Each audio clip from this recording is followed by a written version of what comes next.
Hey, welcome to Four Steppers Only. Man, we had to change up the beat a little bit. Because I got some shit to get off my chest. Hey, this shit wild. Hey, well, welcome to episode. Man, I'm on the T out. The T out. The motherfucking T out. So, I was at work the other night. One of my close partners. She tell me, hey, Jax, let me holler at you for a second. I said, what's up? You know you on the motherfucking T app? I said, these trifling hoes done put me on the T app. I said, wow. Because, I mean, like, we hear a lot of speculations, red flags, green flags, whatever the fuck y'all want to call them. I don't know the difference between a red flag and a green flag. I know what's stopping to go. I know what the fuck that means. But y'all be throwing red flags on the wrong shit. But she gonna tell me, well, they really ain't say nothing bad. Then they ain't even got you in your street clothes. They got you in your uniform. And they talking about some, oh, he too short to have an ego that big. Oh, he cocky as fuck. Okay, let's go ahead and get this shit straight. I tell folks all the time that yes, I might be short, I might be yay tall to the end, you know what I'm saying? But that doesn't depict my personality. So why the fuck should I walk around like I'm small, I'm feeble, I'm fragile? That ain't in me. That will never be in me to be small. Because I mean, I was always taught to pop my shit, regardless of who's in the room. So it's like, why should I walk around like, hey, how we all? How's everything going? I am not that individual. Nowhere, shape, form, or fashion. Because if I fought with you, I fought with you. If I don't, I don't. I just don't give a fuck. I mean, that's just how it is. And then this T app. It's real crazy how motherfuckers can throw shit out there. So they can be hide behind a veil of false illusions because the other party won't be able to see it. But it was all fine and dandy until we got ours. You're like, oh, y'all niggas been gossiping and men gossip anyway. Let me tell you one thing for certain, two things for sure. Number one rule, hey, we stick to the code right here. This is the number one code. We don't pillow talk. A lot of y'all niggas out there be goddamn pillow talking to the cold side of the pillow and just to get a piece of the wet spot, which a lot of times y'all can't even fucking achieve, just to throw another man under the bus. I mean, well, how the fuck does that make you look as a man or manly figure to pillow talk or tell this, tell that, blah, blah, blah, blah, blah, blah. Number two, if you weren't present during the exercise, during the time of comfort, during the time of need, during all this thing and the third, why the fuck are you goddamn commenting when you don't even know the whole story? Because people are only going to tell you the side of the story that they want you to know. But anyway, so one of my partners I told one of my partners, they talking about something. Hey, Jay. I said, what? Nigga, don't you go out there goddamn cracking jokes, because you know you gonna hurt some folks' feelings. What the fuck make you think little old me gonna hurt anybody's feelings? Because I mean, shit, we all know every pussy ain't the same. Some of them dry, some of them echo. If y'all don't know what the fuck I mean when I say a pussy echo, it means like, man, you done had too many niggas up in that motherfucker to where you jump up in that motherfucker, you sliding in and out, that motherfucker open up. That motherfucker feel like a gaping hole. That motherfucker feel like it ain't got no edges, no walls, no this, no that. Man, it feel like you can goddamn walk a mile that way and a mile that way and never still touch an edge. But hey, you want to comment on certain shit. Because I mean, I just don't get why people only tell the bad shit. Because the only thing you gonna do is, oh, shawty, you wouldn't have fought with him that long if everything he did was bad. Oh, you wouldn't have got comfortable or tried to find a replacement that looks like him if everything was that bad. Because I mean, I ain't gonna lie, I got a couple of exes When I look at they new Mr. Man, that nigga look like me. Why? If you couldn't stand me so motherfucking much, why the fuck did you go find a Mr. that looked like me? Just wondering. Because I mean, it has, it baffles me. It it catches me at shocking awe. Because I mean, because I'm sorry, I'm gonna tell you like this. Somebody asked me, hey Jack, da da da da. You ever dated a white woman? Yes, I have. You ever dated a Hispanic woman? Yes, I have. You ever dated a Cuban? Yes, I have, and never will go there again. That bitch lied all the fucking time. But I mean, shit, they talking about something. Like, I mean, they see my youngest sons, and they be like, oh, he look mixed. Yes, he is mixed. Oh, you one of them. One of what? Because I'm sorry. A lot of times, if you don't know me, have never met me in real life, I show expression with my face, or I might not even say shit at all to let you know that I don't fuck with you. So whatever. So it's like I get stigmatized by my kids. Not to the fact that I'm a good dad, a very damn good dad, that I post my kids, I share time with my kids, but I get scrutinized by the fact that I have kids. Now, what kind of bullshit is that? Explain that to me, females. Explain it. Because I have a sense of responsibility to make sure I am present in my child's life because my father wasn't present, and I know how the fuck it felt for my father not to be there. I know how the fuck it felt. But hey, do I fuck with my father? Fuck no. Do I fuck with my kids? Fuck yes. Do my kids know their grandfather? Fuck no. Because if you couldn't be present in your son's life, I'd be damned if you break my kids' hearts. You get what I'm saying? But anyway, so y'all decide that having kids is a red flag. Okay. Retardedness is a red flag, and we still fuck with you retarded ass females sometimes. Even though we're like, shh, man, she say she ain't mean to. But we still give you the benefit of the doubt. But y'all say, then we gonna get on another subject. Oh, say, okay, let's go back to this retarded asshole. I was dealing with this retarded motherfucker. Then I started realize, like, after everything was said and done, I realized how many damn throats she done got, how many niggas done been in her throat. Oh my God, I didn't know this bitch was a goddamn, like a gobbler. I mean, I didn't know this motherfucker goddamn got her face painted on a regular. I didn't know that you goddamn went to the soul circus and really caught souls on the face. I just didn't know this. And then you want to paint me out to be the bad guy.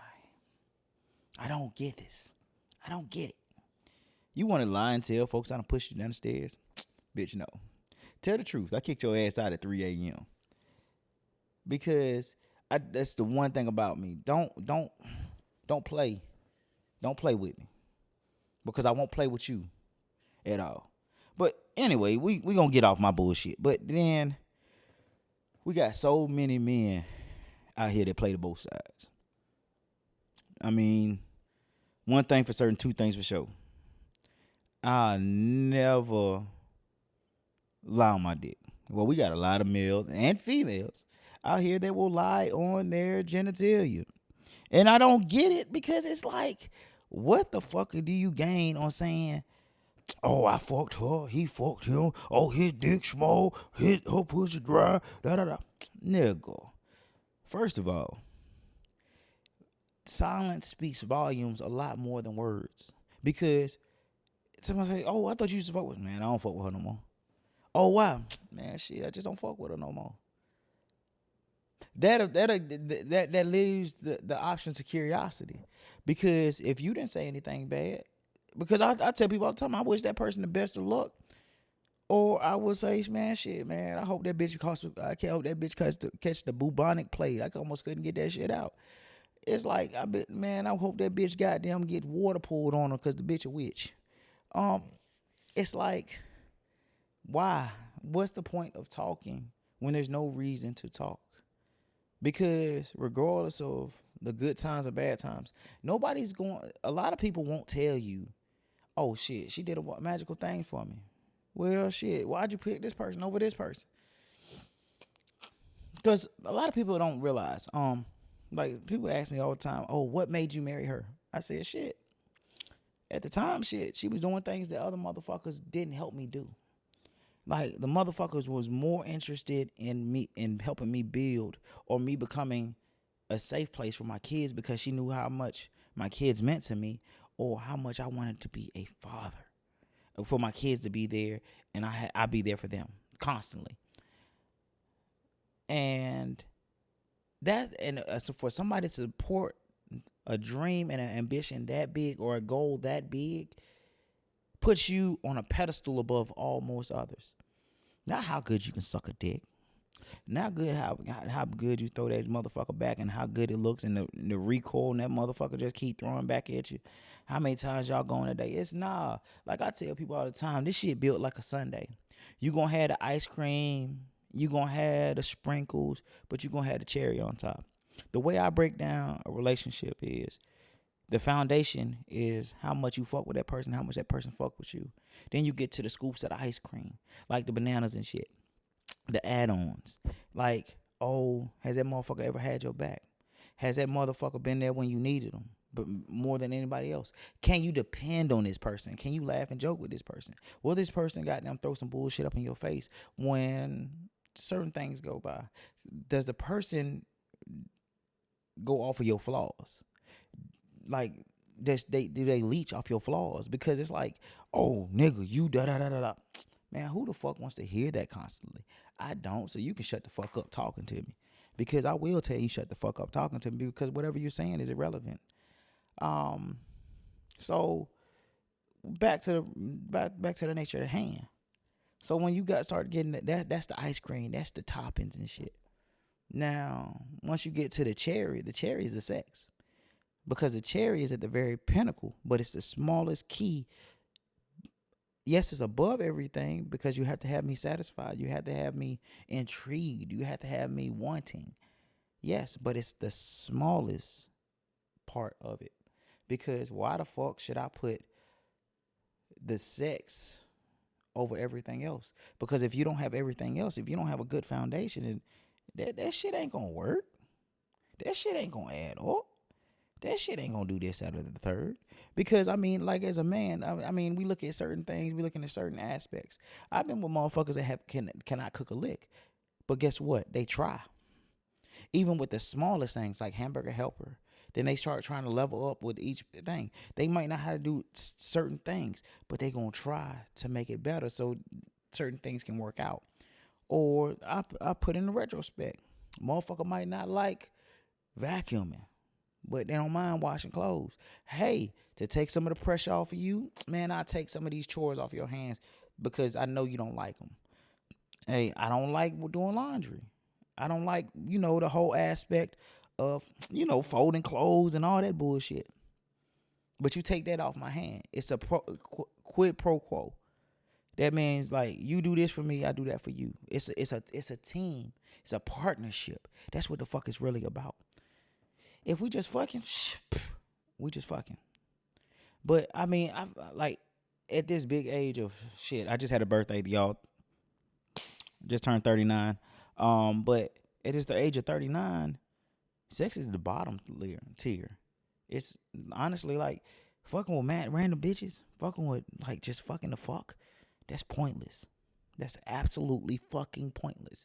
And it mind boggles me how many men be out here at my age and older, and it's like, bro, shit, I gotta hit some. Boy, shit, I gotta get like that. Bro, what's the point what are you gaining from that? Honestly. What are you gaining from just fucking this motherfucker? Just to get a wet dick for 15 minutes, 30 minutes, an hour? I mean, shit, if you got down feeling frisky, you get on that hen and you get that honey pack and you get that Viagra all in your system all at once, or you pop a perk. Shit, you get that perky dick and you just go for hours and hours and hours. But it's mentally draining. It's socially draining, because you're trying to keep up with this motherfucker, and what she likes versus what she likes. Oh, I got to make time for her. It gets draining. To the point where, like, I tell people all the time, I sit back and I chill. If I have somebody to talk to, I have somebody to talk to. If I'm involved with somebody, I'm involved with somebody. If I don't.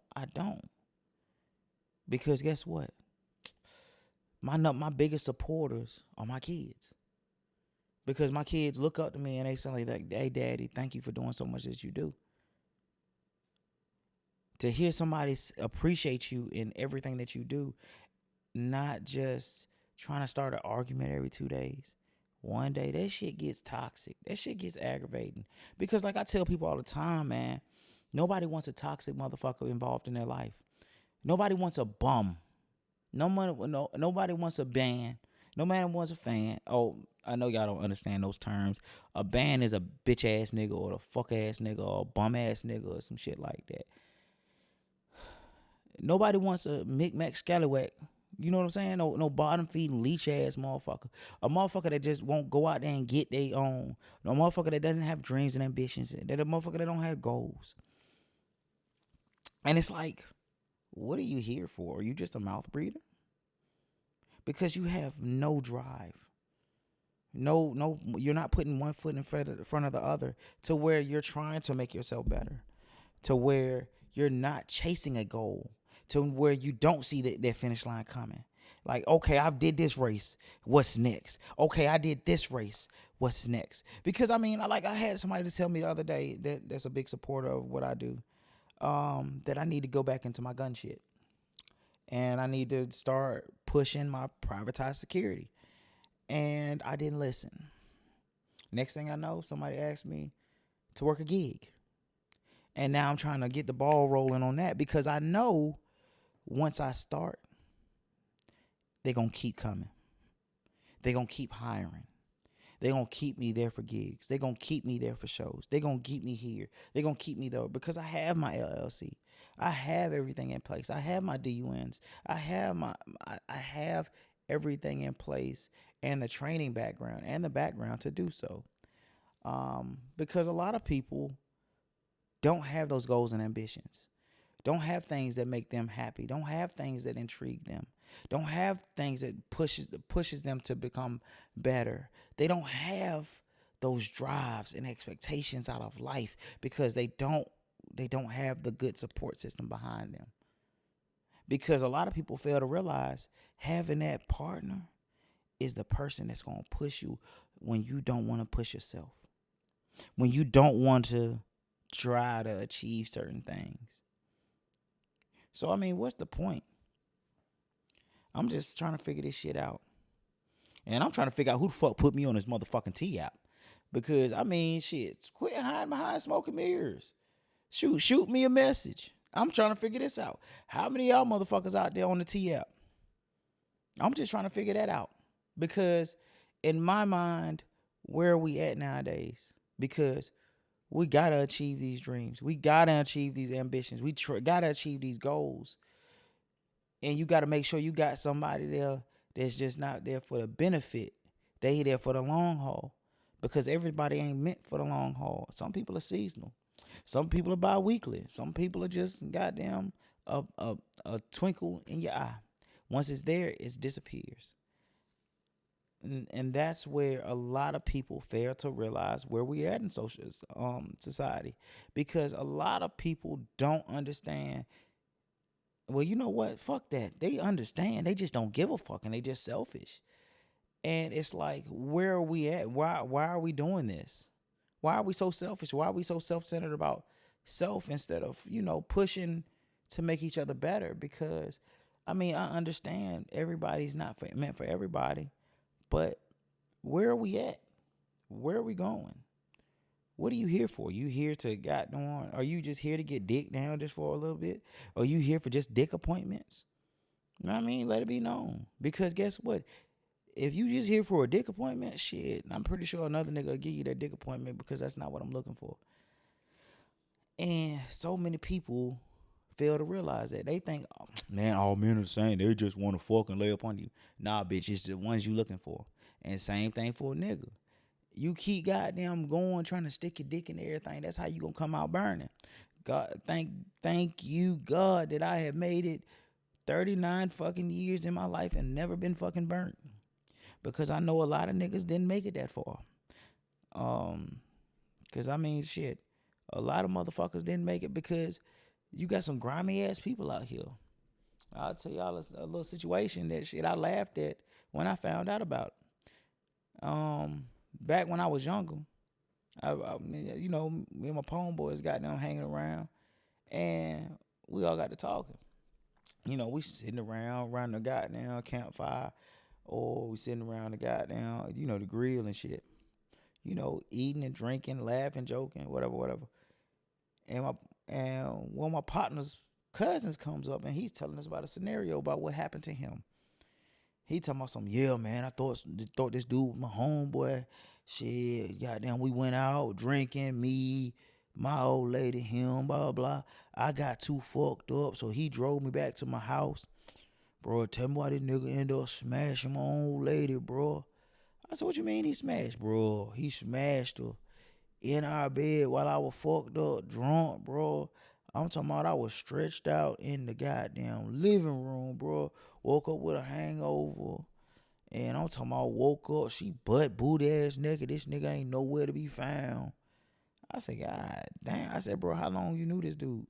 Bro, shit, only knew him about 2-3 weeks. There you go. That's a violation already off top. That's a violation off top.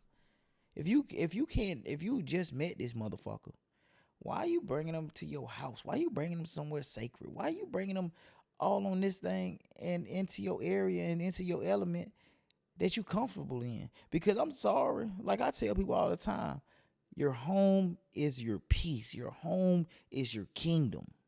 So why the fuck am I bringing miscellaneous niggas around my kingdom that I just met?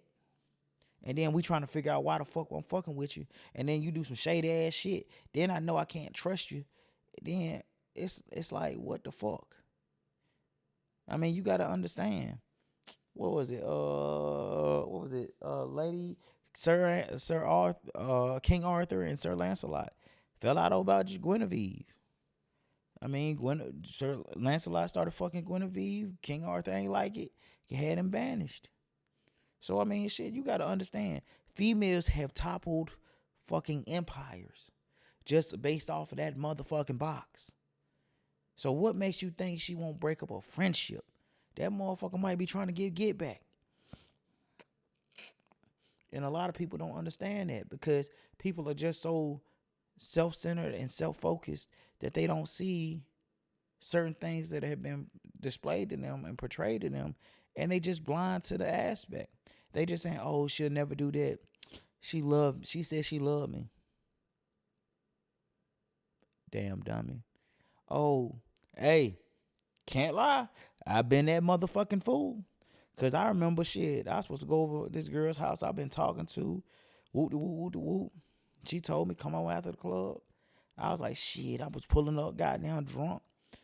So I kept calling the phone. I had called the phone like 3, 4, 5 times. I pull up to a house. There's a motherfucking car in the driveway at 3 a.m. Y'all know it happens at 3 a.m.